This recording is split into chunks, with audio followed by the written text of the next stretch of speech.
Noi este Dumnezeu, înțelegeți neamul și vă plecați, căci cu noi este Dumnezeu.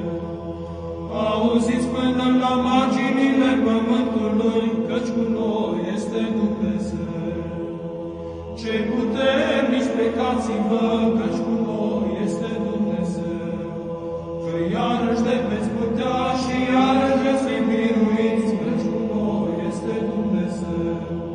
Și orice sfat veți mărtui, risipind va Domnul, căci cu noi este Dumnezeu. Și cuvântul oricare îl veți grăi, nu va rămâna într noi, căci cu noi este Dumnezeu. De frica voastră nu ne vom teme, nici ne vom tulbura, căci cu noi este Dumnezeu. Pe Domnul Dumnezeul nostru, pe acela vom simți și El va fi nouă frică, căci cu noi este Dumnezeu. Cu noi este Dumnezeu, înțelegeți neamul și vă plecați, căci cu noi este Dumnezeu. Auziți toate neamurile, căci cu noi este Dumnezeu.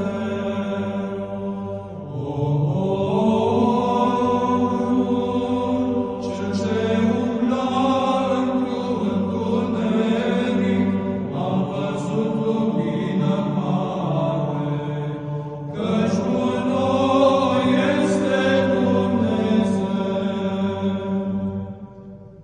Și de voi fi nădăjduindu-mă spre desul va fi mie spre sfințenie, căci cu noi este Dumnezeu.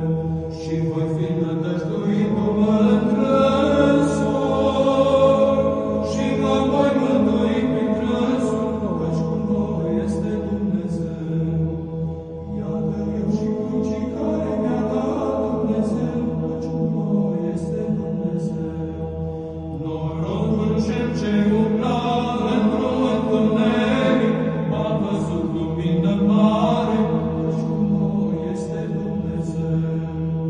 Cei ce locuiți în natura și în umbra morții, lumina a strălucit peste voi, căci cu noi este Dumnezeu. Că prunc s-a născut Fiul și s-a dat nouă, căci cu noi este Dumnezeu. A căruia stăpânire este peste omărul lui, căci cu noi este Dumnezeu. Și pacii lui nu este votat, căci cu noi este Dumnezeu. Cu noi este Dumnezeu, înțelegeți neamul și vă plecați, căci cu noi este Dumnezeu. De frica voastră nu ne vom teme, nici ne vom tulbura, căci cu noi este Dumnezeu. Dumnezeu tare, stăpânitor, Domn al păcii, căci cu noi este Dumnezeu. Și se cheamă